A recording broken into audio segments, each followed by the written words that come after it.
طبرانی میں حدیث ہے، اور حدیث کے راوی مولا علی شیر خدا ہے۔ حضرت مولا علی شیر خدا کہتے ہیں ہم حضور کی بارگاہ میں بیٹھے تھے کہ بدو آ گیا دیہاتی، نبی کریم علیہ السلام اس سے فرمانے لگے یار کدھر آیا ہے؟ کہنے لگا حضور زیارت کرنے۔ حضور کا دریائے کرم جوش میں آ گیا، جب آ گئی ہیں جوش رحمت پہ ان کی نظریں، پھر جلتے بجھا دیے، پھر روتے ہنسا دیے۔ نبی کریم علیہ السلام نے فرمایا اس سے، دیکھنا حضور نے خود فرمایا، خود نبی کریم حضور فرمانے لگے چل تو آ ہی گیا ہے نا، اس طرح کر کچھ مانگ لے، اب تنگی یہ داماں پہ نہ جا، اور بھی کچھ مانگ ہے آج وہ مائل بکرم، اور بھی کچھ مانگ، اور کون دیتا ہے دینے کو منہ چاہیے، دینے والا ہے سچا ہمارا، چل مانگ لے کچھ۔ کہنے لگا حضور واقعی مانگ لوں؟ دیہاتی تھا نا، بدو تھا، یہ جو سوچ سوچ کے چلتے ہیں نا بیچارے اسی طرح رہ جاتے ہیں۔ کہا واقعی؟ حضور نے فرمایا تجھے شک ہے کوئی؟ کہا جو ہے مانگ لے۔ بندہ بدو تھا، بس لمٹ ہی تھوڑی تھی، تھوڑی لمٹ تھی۔ حضور نے فرمایا مانگ۔ کہنے لگا حضور میں نے سفر کرنا ہے، مجھے ایک اونٹ دے دے۔ حضرت علی کہتے ہیں میں نے کہا تجھ پہ افسوس، ہمارا خیال تھا تو جنت کی ٹکٹ مانگے گا، ہمارا خیال تھا تو ماں باپ کو، تو نے اونٹ ہی مانگا ہے بس۔ حضرت علی فرماتے گویا حضرت علی کا بھی خیال ہے کہ حضور سے مانگو تو تھوڑا نہ مانگو، نبی کریم سے مانگو تو کھل کھلا کے مانگو، جب حضور سے مانگو کھل کھلا کے مانگو۔ حضرت علی شیر خدا کہتے ہیں وہ اسی پہ اڑ گیا، حضور مسکرائے، گویا حضور نے بھی کہا یار تو نے مانگا کیا ہے؟ میرے محبوب نے ایک اور کرم فرمایا، کہا چل اونٹ تجھے دیا، کچھ اور بھی مانگ لے، چل کچھ اور، اب تنگی یہ داماں پہ نہ جا، اور بھی کچھ مانگ ہے آج وہ مائل باتا، چل مانگ۔ اور حضرت علی کہتے ہیں میں نے کہا اب سیانہ بنے گا، اب یہ کہے گا حضور 7 نسلوں کی جنت، تو حضور نے فوراً عطا کر دینی ہے۔ اب یہ کہے گا یا رسول اللہ جتنے بیٹھے سب کے لیے اعلان کر دے دوزخ سے آزادی کا، جتنے میری نسل میں لوگ ہیں سب کے لیے اعلان ہو جائے گا، لیکن وہ وہیں کا وہیں رہ گیا، وہیں کا وہیں، چھوٹے چھوٹے دائرے میں مانگ لے۔ کہنے لگا حضور اور بھی کچھ مانگ لوں؟ اونٹ تو میں نے لے لیا ہے، فرمایا چل مانگ لے۔ بندہ ہی چھوٹا تھا، یہ جو کہتے ہیں نا دے کچھ نہیں سکتے، اصل میں اتنے ذہن ہے بیچاروں کے، کاسا ہی کوئی نہیں تو انہیں کیا پتا کیا کیا ملتا ہے، یہ تو اس سے پوچھے نا جس کو ملا ہے، اور جن کو ملا ہے پھر کمال ہی ہو گئی ہے، کھول کھلا کے ملا ہے۔ اور میرے ایک استاد تھے تو ان سے ایک شخص نے کہا کہ حضور فلانا مولوی جمعے پہ کہہ رہا تھا حضور کچھ نہیں دیتے، فرمانے لگے اسے ملا کچھ نہیں نا، ہم سے آ کے پوچھے ہم کیا تھے، میں گلیاں دا روڑا کوڑا تے محل چڑھایا سائیاں، ہم سے پوچھے جنہیں ملا ہے اور کس طرح ملا ہے۔ نبی کریم نے فرمایا اور مانگ لے۔ کہنے لگا واقعی دیں گے؟ فرمایا ہاں دیں گے۔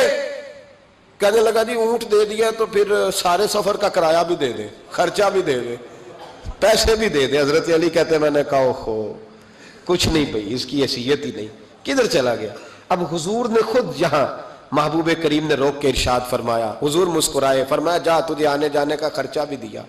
اب ذرا لفظ سننا، حدیث طبرانی ہے، محبوب فرمانے لگے تجھ سے تو حضرت موسیٰ کے دور کی وہ بوڑھی اچھی ہے، خود حضور فرما رہے تجھ سے تو جناب موسیٰ کے زمانے کی وہ بوڑھی۔ حضور کون سی بوڑھی؟ صحابہ کہتے ہیں ہمارے کان کھڑے ہو گئے، یا رسول اللہ کون سی بوڑھی؟ ذرا مزار کی برکت دیکھیں۔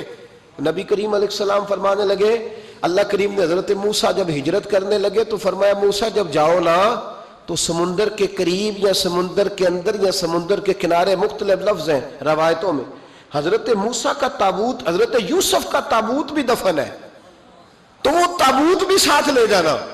یہ تو اللہ نے بتا دیا پر یہ نہیں بتایا دفن کہاں ہے۔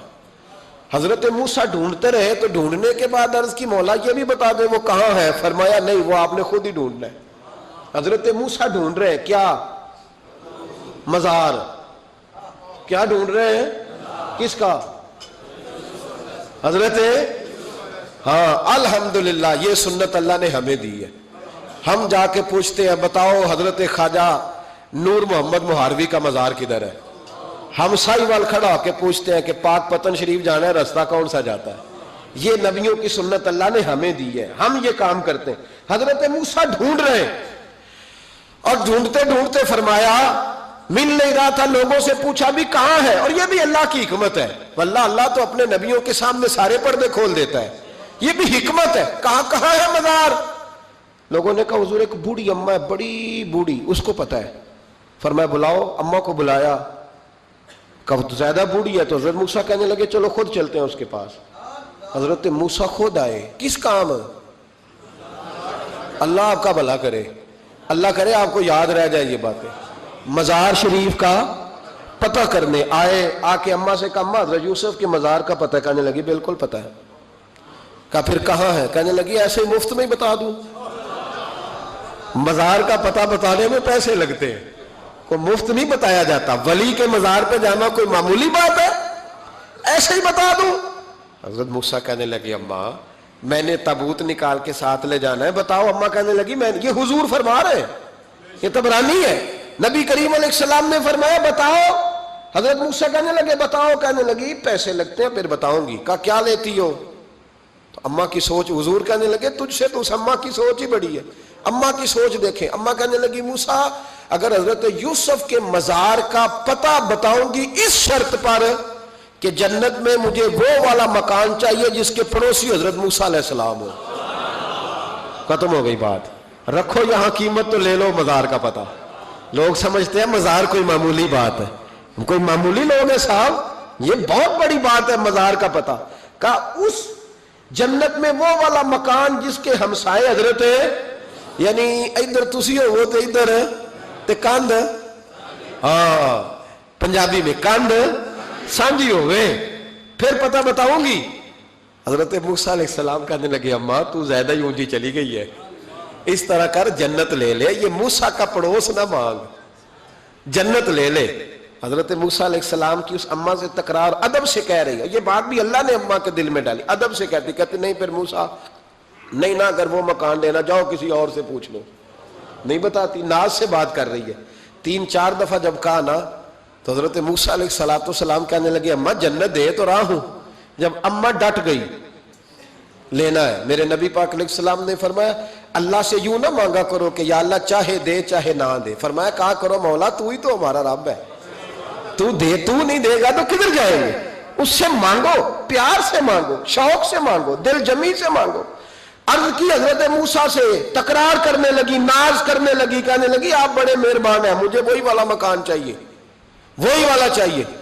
حضرت موسیٰ علیہ السلام اللہ کی بارگاہ میں عرض کرنے لگے مولا یہ تو ڈٹ گئی ہے, اب بتا کیا کرنا ہے. تو رب کریم نے فرمایا موسیٰ خود نہیں بول رہی, میری توفیق سے بول رہی ہے, اور میں نے ہی بات ڈالی ہے دل میں. تو اس طرح کر, تو وعدہ کر لے, میں انشاءاللہ عطا کر دوں گا.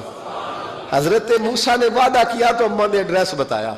بتاؤ مزار کی کتنی برکت ہوئی. بیان کون کر رہا ہے؟ میرے نبی پاک. اور امام خازن نے لکھا ہے جب جناب یوسف علیہ السلام کو دفن کیا گیا نا تو دریا کے کنارے دفن کیا گیا. جس کنارے دفن کیا گیا وہاں سے پانی کی ایک چھوٹی سی نالا گزرتا تھا. کھال بنائے جاتے ہیں نا پانی کے نالے, وہ نالا گزرتا تھا. تو ان کے مزار چونکہ بنا ہوا تھا سنگ مرمر کا, تو جب گزرتا تھا تو جس طرف وہ سارا پانی چھو کے گزرتا تھا وہ علاقہ سرسبز و شاداب ہو گیا. ایک سائیڈ سرسبز ہوئی تو دوسری سائیڈ والے لوگ ناراض ہو گئے, کہنے لگے تمہارے اکیلے کے نبی نہیں تھے, ہمارے بھی ہیں, ہم نکالیں گے رات کو تابوت ادھر دفن کریں گے, ہمیں بھی تو سبزہ چاہیے نا. ہمارے کھیتوں کو بھی اسی دریا کا پانی لگتا ہے پر سبزہ نہیں, لیکن چونکہ حضرت سیدنا یوسف علیہ السلام کے مزار سے چوں کے گزرتا ہے تو تمہیں سبزہ ملتا ہے. اب فیصلہ کیا ہوا؟ امام خازن کہتے ہیں انہوں نے کہا اس طرح کرو حضرت یوسف کو وہیں رہنے دو, تو ایک اوپر سے کھال بنا لیتے ہیں, پانی سارا ادھر سے گزرے گا, آگے جا کے 2 حصوں میں بانٹ لیں گے, آدھا ادھر چلا جائے گا آدھا ادھر چلا جائے گا. کہتے ہیں جب انہوں نے بانٹا تو سارا علاقہ ہی سرسبز و شاداب ہو گیا. اس پاکستان میں کون سا ظلم ہے جو نہیں ہوا؟ کون سا ظلم ہے جو یہاں نہیں ہوا؟ کون سا جرم ہے جو لوگوں نے نہیں کیا؟ لیکن پتہ ہے اس کے کھیت خشک نہیں ہوئے. آپ کو پتہ ہے اس وطن کی دھرتی پر سبزہ اگنا بند نہیں ہوا. آپ کو پتہ ہے یہاں سب کچھ ہوا, حکمران لوٹ کے کھا گئے, لیکن اس دھرتی پہ کبھی خشک سالی نہیں آئی. یہاں کبھی کھیتوں نے سبزہ اگانے سے انکار نہیں کیا, یہاں کے درخت پھل دیتے رہے. پتہ ہے کس کی برکت سے؟ داتا علی اجویری کی برکت سے.